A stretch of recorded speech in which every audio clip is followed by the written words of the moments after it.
Computer. Okay, so we are recording now. We're set up. We're good to go, man. All right. Well, welcome everybody to our Zoom segment of the It Works Man Show. Glad we can have you on tonight. And I want to just thank everybody who's on tonight. I mean, you could be anywhere in the world tonight. You could be doing anything you want to do, but you're here live with us. And we appreciate that. So, Corey, how you doing tonight, man? I am doing fantastic, man. Like we mentioned it a little bit before, trying to work myself through like a little cold, little science fiction, something like that. But I'm here. I'm excited. I'm ready to roll. And the most amazing thing is, I was just thinking about this as I was prepping for the call. In my former job, I did sales. And so like my body was my vessel for making money, right? Like if I couldn't walk, I couldn't meet clients. If I couldn't talk, I couldn't sell product. So like with this, I've basically been asleep the last day and a half trying to fight this bug. And that would have cost me basically 2 days worth of pay in my former employment life. And, just having this opportunity with this business, I've been able to, still generate residual income while fighting this bug, man. So I'm just thankful for that. Absolutely, man. We have Ray Hartman with us tonight. Ray, how you doing, man? Good. How you guys doing tonight? Oh man, can't complain. So just to kick everything off, if you've been invited here as a guest, welcome, and we want you to definitely get back with the person who invited you on this call. If your significant other is a distributor in the business, or your wife or your girlfriend or whatever, your boo thing, whatever, is a distributor in the business,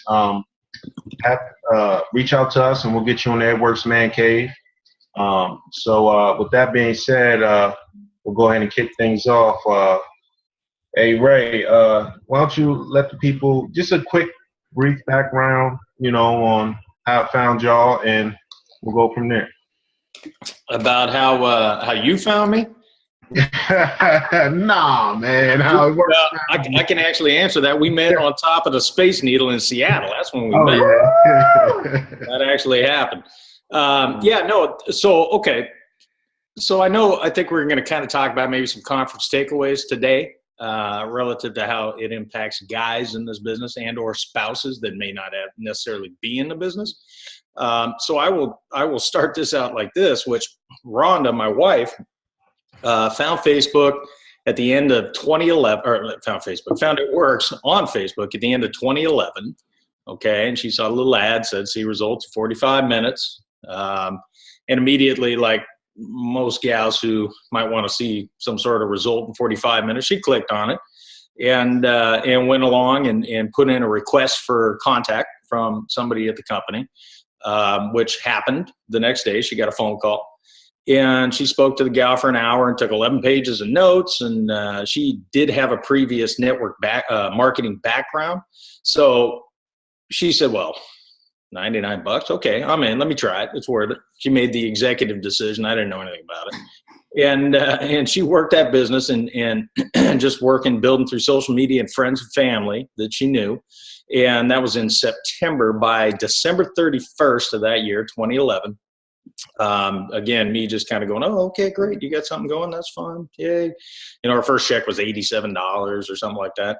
Right. And, by New Year's Eve on 2011 going into 2012, she promoted to double diamond.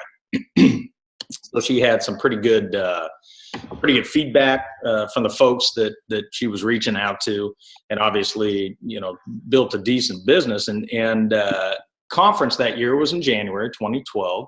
So she said, oh man, the conference is coming up, national conference, I'm going. And I said, okay, yeah, that's good. That'll be fun for you. Yeah. And she said, well, because they got this boat thing. It's a party for diamonds and above, or doubles and above. And I said, well, now you're talking my language. I like that. So, okay, you guys go ahead and you just do your little conference thing, and I'll show up on Saturday and we'll go on the boat and I'll eat some food and we'll have a good time and it'll be great. Okay. So I missed that first conference. She was on fire. Her team was on fire. And I showed up for the party, which is pretty standard guy stuff, I think, in general, and went on the boat and met everybody on, all the people that were moving and shaking in the business, realized they're all real people. everybody was all fired up coming out of her first conference, and went, oh, well, wait a second, what's this about? So. Absolutely, man. That's a beautiful thing. And I think we just came from a conference in Florida. Both of y'all were there with me. And I got approached by a lot of women, as I was telling you, Corey, who are just like, I'm here by myself, or it was either I'm here by myself or it's my guy's first time here, and he's just taking it all in. But Corey, can you give us a little run through of how vital it is for guys to get to these events? Absolutely, man. So my first event that I went to is actually a one team, one mission. And kind of like what Ray was talking about, it just helped me to see that they were like actual real people, right? Because before going to an event, Airworks was just what was in my house. It was just me and my wife, right? So going to an event really helped that. Now, what I will tell you is I am not a rah-rah, like everyone let's go kind of guy. I'm kind of like reserved and mellow. So when I'm excited, I am genuinely excited, right? And conference genuinely does that. Like I tell people, and Teresa laughed at me because I say, hey, listen, when Mark talks, we stand, right? We don't sit, we stand. When this happens, we're in this place, we don't leave, right? Like if you got to go to the bathroom, you just hold it, okay? So it's just an amazing thing. And it's also really good because I'll give it to you from two perspectives, right? So we've been in for 4 years now. All three of us are, the top end of promotions for the company. We've had success. We're all full-time in this. So there's a lot of accolade that comes with it. There's a lot of, random people coming up to you, kind of take a picture with you. Thank you so much. You're so inspiring. That feels good, because at the end of the day, and I think I can speak for all of you guys, the money's great. Don't get me wrong, right? But we're not doing this for the money, because at some particular point in time, with the success that we've had, we've made enough that we don't have to get out of bed and go hard for it. But we choose to because we're driven by something more than just what's on the paycheck. That, don't get me wrong, money's important, but it's kind of like an extra thing that we get. It's an extra benefit that we have with it. And then the other, I give it to you from the perspective of when I was just first starting out. I looked around and I said, these people are just like me. Like there's everybody at conference from, like astrophysicists to high school dropouts, to, old people, young people, people that live in the city, Amish folks, there's everybody in between, man. There are people that are at conference with headphones because they're from a different country, so it's just amazing to be inspired that all these people had the same crazy idea, to get started in this business, man. So it just refreshes you in a way that I don't think anything else can. Absolutely. Ray, what all did you take in from just getting back from Florida? This past week was pretty powerful. It was, in my opinion, of course, I missed the first one that we, the Hartmans, were involved in because I, was being that guy. But I caught this would be my fifth conference, and by far, and forget about the stadium and all the big over the top because of so many people thing. It was the best focused message conference that I've been to. In the 5 that I've been to. Not that the others were lacking necessarily, but it was definitely focused. I am 99.99% positive that Mark Pentecost has an exact focus for what he wants to accomplish this year and how he wants to do it. And some of the little reorg stuff we just did, right? Bringing Cammie in, putting her in the field to do some field development, field training. Huge. That's something that I don't necessarily know that we were missing it. But now that it's there, I can totally see what the advantage is going to be. Energy-wise, I mean, the same, like Corey was just saying with the one team, one mission he first went to. What happens is I don't care if you got 25 people in a hotel banquet room, or you got 500 people in a big ballroom, or you got 20,000 people at the Amalie Arena. What happens is that when you bring people in that have the vision, okay, catch the vision, if you will, because most of the time, not everybody in the room has the vision yet, right? It's a spouse that got drug along that, he didn't necessarily want to go, but he did. But when you get like-minded people in the same room together, listening to these testimonies from the stage, and having conversations before and after and kind of networking with other like-minded people, what happens is that fire is almost extinguishable, if that makes sense, right? You can't put it out. Right. Yeah. So what happens in this world, as we all know, and everybody on this call knows, is, the world's going to kick in every other day, if not constantly every day. Right. So getting to these events, particularly this one, conference was crazy powerful with the testimonies and some of the training that was laid out. But being in a group of people that believes and agrees and has the same goal ultimately that you do is ridiculously powerful. So that's how you stave off that kind of constant beating you get day in and day out from all the naysayers and whatnot. So that's what conference kind of did for me again this year. Obviously, it was super powerful. The bonuses are great. The promotion is great. Kind of getting back to basics, kind of refocusing on that. For folks that have been in for a few years, you'll know what that means. For folks that are new, you won't, because all you know is what you think are the basics. So getting that dial back in, it's going to be huge for 2017. Right, absolutely. And I mean, as men in this business, let's go back to when we were men before this business. I think a lot of times, and Corey, correct me if I'm wrong, men just don't see the value in this. So, what stood out as the real deal when you were looking at this opportunity, Corey?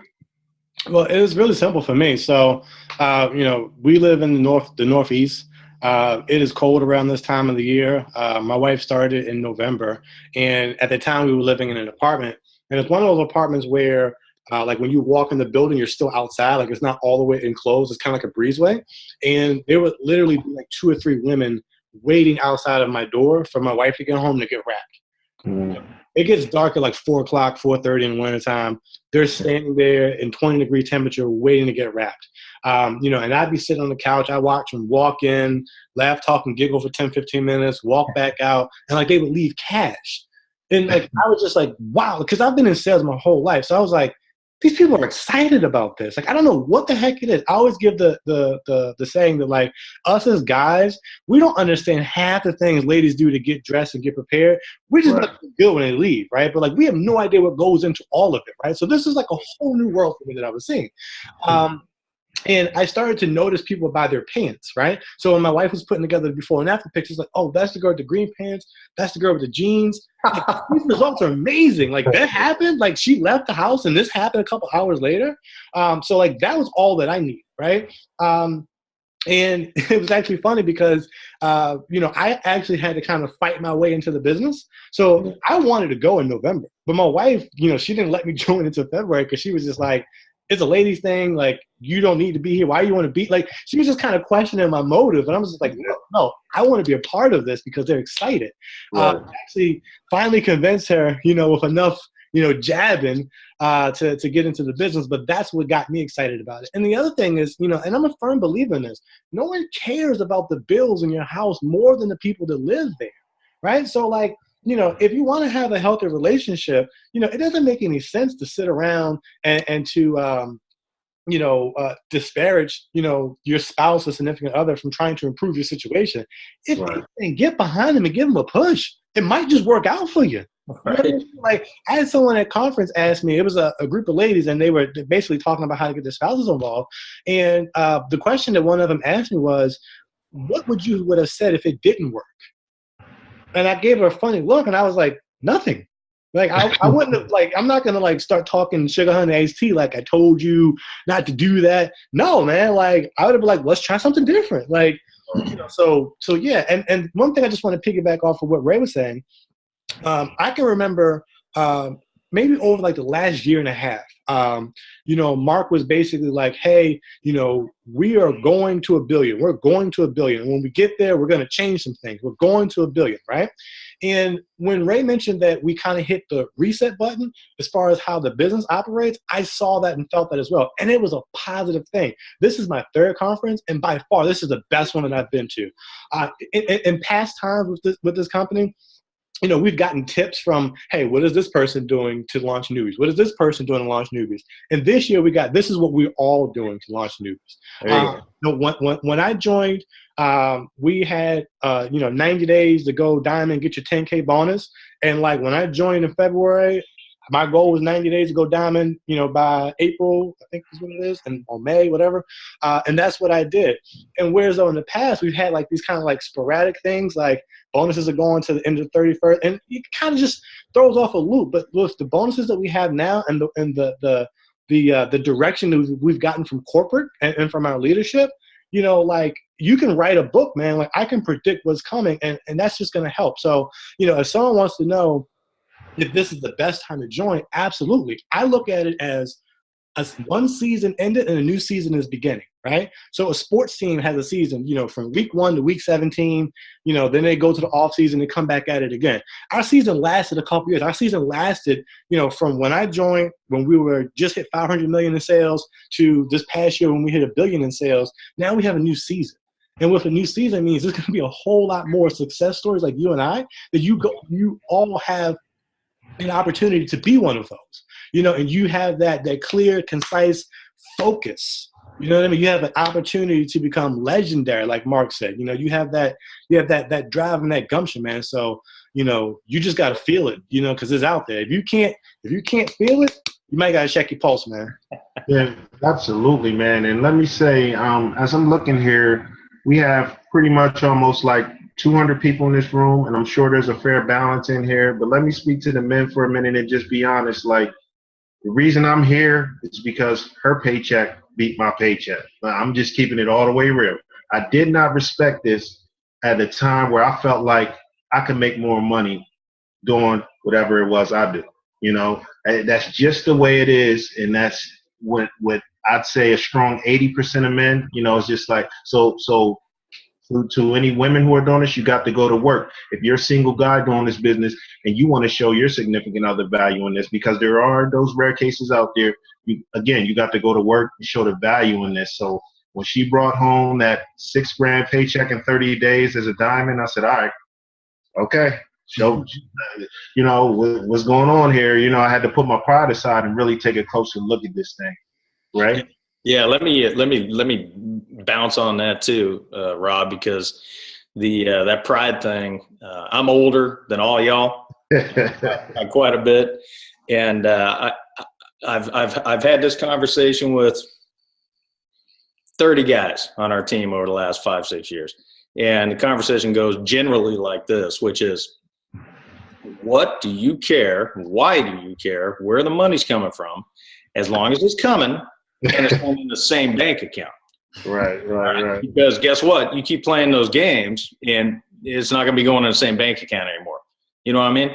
And that, that piece about support, you don't have to be involved. I've said this a million times. You don't have to be involved. You don't have to get it, catch the vision. What you do have to do is be supportive. And what supportive generally means is get out of the way. Mm-hmm. Right. You follow me? I mean, just stay out of the way. If you're not diving in and you're not trying to understand because you think it's this or that, or your pride's involved in it somehow, just get out of the way. Just be quiet for 6 months. Just stop. And that's generally what I've found with the quote unquote unsupportive husbands. And to your point, when those dollars do flow in, and it happens to still be a joint bank account because you haven't got yourself run out the house, right? Then that usually tends to get everybody's eyes open a little bit. Absolutely. Let me switch it to me here. Getting out the way is probably the best thing, man.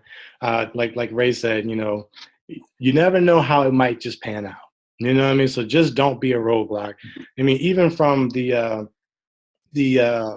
common sense thing of like, don't intentionally, do something to rock the relationship that you're in. You know what I mean? Like, listen, if you and your wife love different sports teams and well, I couldn't marry Teresa if she was a Steelers fan, right? So let's say she was, right? Let's say she was a Steelers fan. I'm not going to start picking at her when we beat them, right? You know what I mean? I'm just going to, okay, we did our thing on Sunday between 1 and 4. Let's keep it moving. So like with this business, don't nitpick at your spouse. It doesn't make sense, guys. You know, and like Ray said, I love it. I'm going to use that.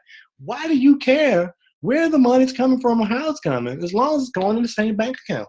You know, there's no pride in this. Yeah. You know what I mean? Like, you can be a fool and be a broke fool. Yeah.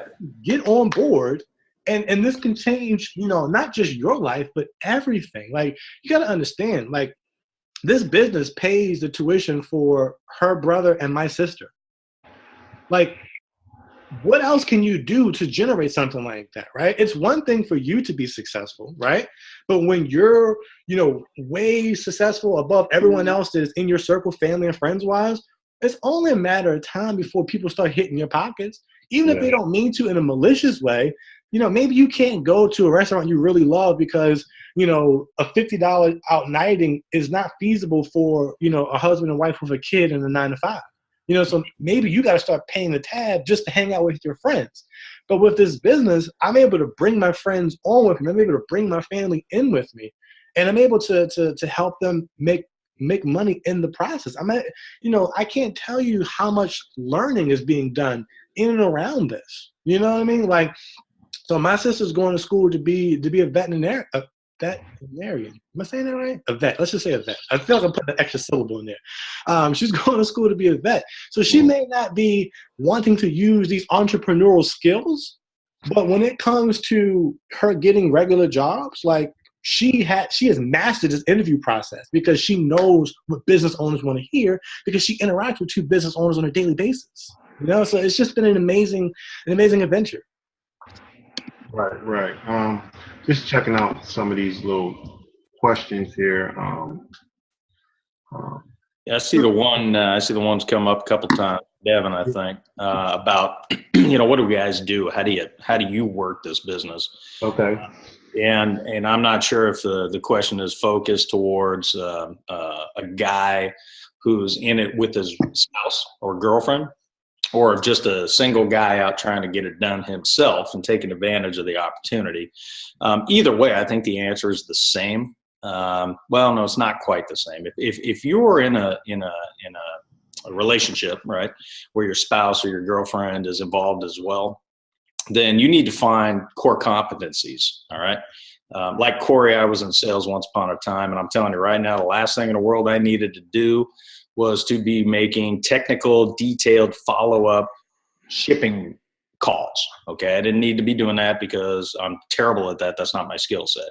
All right. But I did have a customer service gal who was good at that. All right. So same thing goes with this. Rhonda is the best, sweetest, honestly sweet gal to just strike up a conversation with anybody in the world, regardless of the situation or the locale, and have a real reasonable conversation with her. My approach generally, because she's real good at that personal relationship stuff, my general approach is always relative to blitzing, okay, going out and handing out coupons, is to run into folks that I think gave us good service or gave me good service, or somebody who was just generally pleasant at the checkout line at the Dick's Sporting Goods, whatever it is, and say, you know what, let me give you a coupon, hand that to them. And I tend to go, as most guys generally, the thing that's going to pique their ear up is going to be the business opportunity and the money, right? Kind of had that conversation a minute ago. And I tend to say this product's first to market. It's the best thing out there. There's nothing like it. And oh, by the way, the business opportunity is ridiculous. My wife's been killing it with this thing, and love to talk to you. Okay, so that's just my piece of it. Rhonda's approach is more talk about products, create a relationship building kind of thing, sitting in the petty chair next to the gal next to her kind of thing, and become friends, you know. So there's different ways to handle it, but it really does come back to what I first said, which is your core competency. So whatever you're best at, that's what you need to maximize. And you need to not try to be something that you're not. How about that? Right. Absolutely. And just to answer this question really quick, I guess there's some new prospects and things like that on here who ask, what is It Works? And, It Works is network marketing, which essentially is doing something one good time and getting paid over and over again on it. And that one good time could be the next 20 to 30 years. But I guarantee you it starts on the side and it could be any 9 to 5 job. You know, think about the next 20 or 30 years. Some of the jobs you people have, you won't even have in the next 20 or 30 years. So this is just your plan B. This is something that you can start on the side and you can build it up. And, you know, some of us have used it to overtake our full-time job. It has to do with health and wellness for those who are asking. And you can get with the person who got you on here and they can tell you, they can show you, not just tell you, they should be showing you some of our products, a product sheet, or be giving you a link to a website where you can look around and find out more information. But Corey? Let me switch back to men. Okay. So, I mean, I agree, dude. Like, men with guys, we want to know about the opportunity. You know what I mean? Everything, like, you know, I saw an opportunity because people were excited. You know, Rob, you were the same way. You know, you saw an opportunity when the paycheck got higher.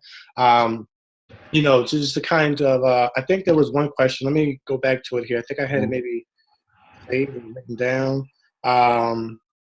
But, you know, so someone asked, how do we transition to full-time, right? So I'll tell you this story, and then maybe we can take like 1 or 2 other questions before we wrap up tonight.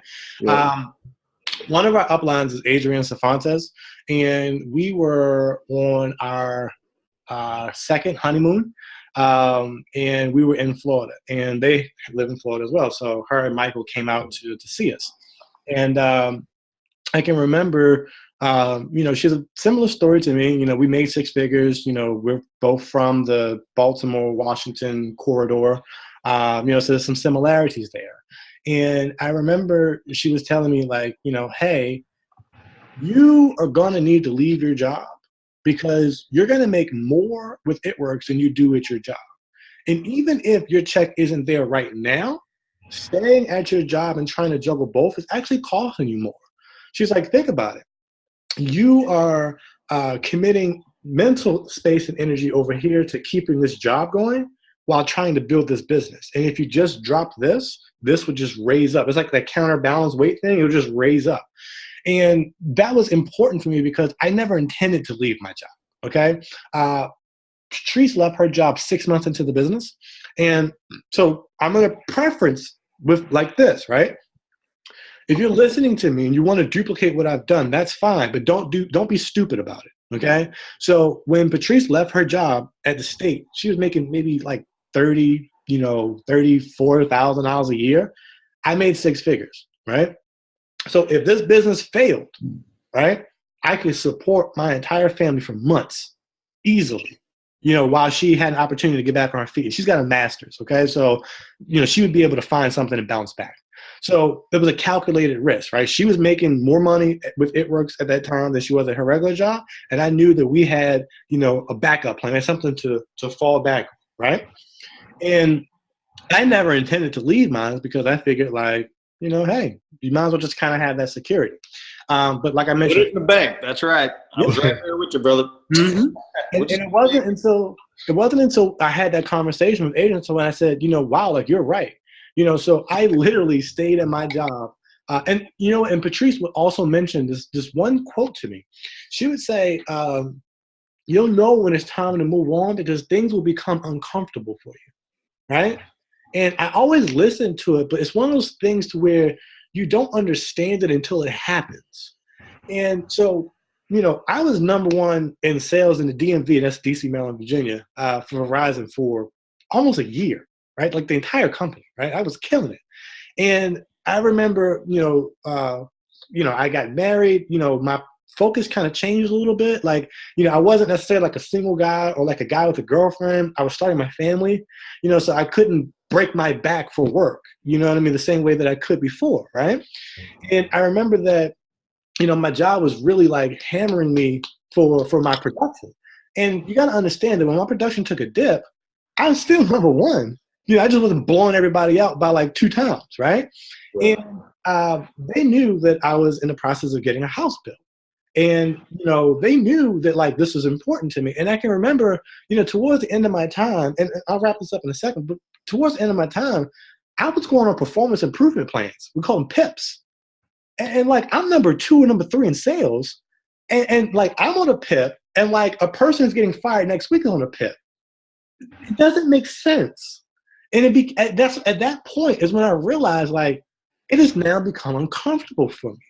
You know, and then like that conversation with Adrian kicked in. I was like, I'm spending all this time trying not to get fired, right? like how crazy is it that like I'm making more than everybody in my position. I'm like number 2 and number 3 in sales. I can do that with my eyes closed, and I'm trying not to get fired, right? And I'm like, you guys are playing with my livelihood. Like, this is not motivating me to produce more for you, right? I'm trying to. If I got fired, I would have lost this house because we wouldn't have 2 years of consistent employment. And at that point, I was like, it's over. Like, we are making so much more with It Works right now that like we're good. So that same plan B I had when she first left, we had on her end. So instead of me carrying it, I knew that she would be able to carry it if things fell apart when I left. Okay. And literally, we closed on Halloween, and November the 1st, I sent my resignation letter in. I couldn't wait to type it up. And I was generous. I gave him to the end of January, I think, to find somebody because, I don't want to leave him high and dry, but, that's when it became uncomfortable. So I gave you the long version of the story because do not do something stupid and leave your job when you're only making like $100 in your business. Okay? That's not smart. But you can have all the faith and all the belief in the world, but like your bills are still going to come. And you never want to bring your problems to your business, right? This can be a full-time thing for you, but you got to put that work in first. You can't just, wish that you'll be successful. Like, no, we had to get out there in the field, in the streets, in the homes, in the living rooms, and push and drive this business forward. So I just wanted to paint that entire picture for you, because a lot of times you hear the success, but you don't understand what goes into it. You don't understand that, the talk that I think all of us guys have had where I'm laying in the bed with Patrice at night and like, she's like this on her phone. And I'm like, hey, you're spending too much time on this phone. We need to talk. People miss that sometimes when they just hear about the success that people have, right? Like I look at like the Duns, and people are like, oh my God, like they're number 1. That's so amazing. Like they make so much money. They have all this freedom. I want to do that too. But like every time Joel posts a picture of Stephanie, you see Stephanie like this, right? She's got a phone in her hand and she's writing like this, right? I saw a picture of Brandon and Denise. I think it was yesterday was Valentine's Day, and like she's like on the phone on their date. So like these are the sacrifices that we all had to make. Yes, it's sweet. Yes, we own it on time. Yes, we work from home. Yes, we make a lot of money. But there's a lot of sacrifice that goes into that, and you got to be willing to take that. It's not even the short end of the stick, but it's the uncomfortable end of the stick first to be able to put yourself in that happy place, to be able to put yourself in that secure place, So that's the full scope of it. You can do anything you want to do in this business, right? But you got to be willing to put that work in first. So I hope that paints a very accurate and realistic portrait of it. No, that was all. Right. It does indeed. I'm going to add 2 things to that. I hate the word sacrifice. You know why I hate the word sacrifice? Because we all volunteered to do this. And what you're talking about, Corey, I prefer to use the word investment. Mm-hmm. Okay? Because I don't know how old you are, but 30 years from now, when it's time to wrap it up and throw your heels up on the ottoman, the investments you guys are making right now is going to be what allows you the freedom to be comfortable in doing that whenever that is, right? And that's really what it is all about. And don't get me wrong, I used to stand at the top of the stairs and say, hey, it's midnight. You've been on the phone and the computer since 7 a.m. this morning. You coming to bed? We did that for months. And to her credit, the first time I had that conversation, she said, just give me 3 months. This thing is awesome. It's rolling. We're rolling. And then after that 3 months, because I'm a standard guy at this point in the game, she's like, well, give me 3 more months, right? And then finally I got it. And I totally am in that same exact scenario that you're laying out there, Corey, which is, Rhonda's one of her current quote that she's throwing out right now is, it works if you do. Mm-hmm. Anybody can accomplish anything they want in this business. But you have to actually work it. It's not like a job. It just happens to be a job on your terms, which like you were talking about, Corey, you're out there, you're killing it, slaying it, and number 1 in sales, and you end up on a PIP, and I know all about that because I was in corporate sales myself. You end up on a PIP because you're not meeting that ridiculously high bar you set, right? doesn't matter what the standard or the average is for the company, right? They're mad at you because you're not crushing it like you were before, which is just ludicrous, right? So that's you having to react and work underneath these crazy sort of demands that is doing what? Helping somebody else live their dream, right? Not necessarily you. All right. Whereas in this business, in network marketing in general, it works in particular, we get to actually decide what it is we're willing to put in so we can take out what we want. Okay. And the biggest piece for me in this is, and I see a question here that I do want to address, but the biggest thing for me in this everybody starts out to make, I don't know, pick a number, $500. Everybody starts out to cover a car note. Everybody starts out to, add supplemental insurance to their family's crappy plan from their corporate job, whatever it is. Okay. $200, $300, $500. Maybe they're shooting high and they need to make $1,000 to help with some school loans or something. And what ultimately happens is you get in, you start working, you start sharing this product, you start sharing this business opportunity. And ultimately, and this is what got me out of corporate America, is I found myself, because I was in corporate sales, I worked from the house, Rhonda was building her business. I found myself swiveling around 6 out of 8 hours a day when I was supposed to be working my corporate sales job and dealing with customers, and listening to her talk about Susie, who signed up 3 weeks ago, single mom of 3, and her car's broke down. All right. So suddenly I'm emotionally involved in this conversation because I'm having it with my wife and she's emotionally involved, and we want to help Susie get that $500 so she can get her car replaced or fixed. All right. 2 months later, she goes Ruby. She gets the $500. She's the happiest girl in the world. Guess what? We get a little bump out of that because she promoted to Ruby. All right. So what I quickly realized is that in running your own network marketing business, particularly with It Works, because it is focused with It Works, is when you go out and you actually help your team members, actually help them, invest in them, help them get what they want, it just organically builds your business. All right. So that's the biggest thing the biggest takeaway for me in this whole conversation is about how suddenly all of a sudden I feel like Chris Moore, Ambassador Dynamo Chris Moore, he used to say that hope broker, right? We're hope brokers. Okay, which sounds kind of corny, and I thought it sounded kind of corny, but it stuck with me. And what I've realized is over the years is that that's really what we're doing. We're out there sharing an opportunity for people who otherwise are going to be stuck in that same scenario that Corey was just talking about for him, where they're just putting a hammer down, perform. Well, guess what? Imagine helping 50 people up out of their circumstance, personally help them up out of their circumstance, and you get paid for it while helping them up out of their circumstance. Think about what that means. Okay. All right. So I saw this one question. I'm sorry not to drag on. Let's see here. There was a question about, guys blitzing women, which I think is probably our number one question we all get, right? And I think my answer to this, and I'll let all three, all of us weigh in on this. My answer to that is hand them a coupon. Yeah. I mean, I can't say anything more than that. Hand them a coupon. This is what it is. We got a first to market product. It's fantastic. It's economical, affordable, and check it out. I mean, that's it. I can't tell you how many times what do you think I need this? I've heard that a bajillion times, and my answer is always with a chuckle. No, but everybody wants it, which is Pam Souter's classic answer to that question. And so as far as the guys, and I saw a couple of those kind of in that vein, don't be embarrassed about it. You're not, again, that's you judging yourself through their eyes, and you don't even know this person, right, in general terms. So, yeah, hand them the coupon. You're bringing a new product to market. It's okay. And they may freak out on you and turn around and run away and throw the card at you. That's okay. Because at the end of the day, you're not doing that because you're making some sort of judgment on the individual, right? That's a great point. And not to cut you off, Rob, but that's like what I was going to say too. Okay, I married a psych major, right? So like by default, I have like absorbed some of this psychology.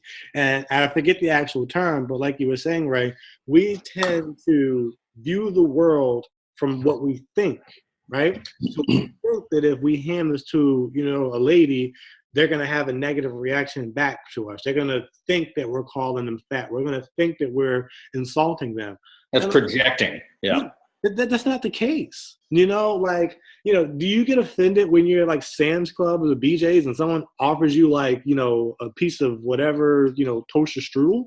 No, you just take it. You don't even think twice about it, you know, and coupons are such a low entry kind of way of doing it. Like everyone loves coupons, right? Like, you know, when I go to the grocery store, they print coupons off on the back of my receipt. You know, I get coupons in the mail. You know, like it's just coupons. It's not that big of a deal. You know, so I would just kind of say that how you think is how you're going to see. But that's not always the case, man. Like it's not a big deal. You know, it's really not a big deal. Rob? Just simply don't overcomplicate things. The favorite line I just use is if you know anybody. That's how we start off every blitz because we're targeting them, but we're not targeting them. Right. You know, and let them be the ones to say, absolutely, that somebody is me. I know me. I need this. Let them confirm that with you. But we always start off with, if you know anybody who could use this coupon, please pass it along. And when you skip over people want to be included, so they may keep that for themselves. And with that being said, I mean, guys, just go out here, take action. That's all you got to do. Get back with the upline or the person who invited you on this call. If you're not in the man cave, reach out to one of the three of us, and we'll get you in that man cave. And remember, when you go out to a restaurant and you eat, think about it this way. The waiter always asks, would you like some dessert?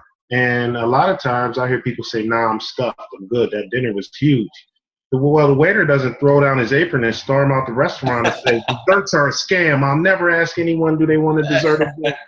You know, so think about it that way. You know, they're always going to ask you, even if they think you're going to say no, they're always going to ask you, would you like dessert? You know, so be that person. Be ready to ask anybody and everybody, because the bottom line about this business is your boss is your calendar and your boss is the amount of people you talk to. If you're not constantly asking somebody, have they heard of this or, you know, anything about this business, then you won't grow. You'll stay stagnant. So I want to thank everybody for getting on this call. Ray and Corey, I appreciate you guys' time. For sure. Hey, one last thing before we cut out. We talked about events. So, you know, definitely connect back with the person that got you involved with this call. Definitely find out if there's a local event coming up in your area. You know, and get out to that. You know, like this call was an amazing thing to expose you guys to it. But definitely make sure that you can get to an event if it's in your area. If you guys are in the Baltimore, D.C. area, we're having a one team, one mission on this Friday. You know, reach out to me and I can get you some information on that. But make sure that you guys get to an event. Don't let this opportunity pass you guys by because it's just been life-changing for us, and I want the same for you guys all. So absolutely, guys. Man, Ray, I thank you for hanging out. Rob, as always, I appreciate us doing these on a monthly basis. And yeah, man, so we'll talk to you guys very soon, and I look forward to seeing you guys at the next conference and the next boot camp and the next everything else, man. So take it easy, fellas. I appreciate you guys. All right, later.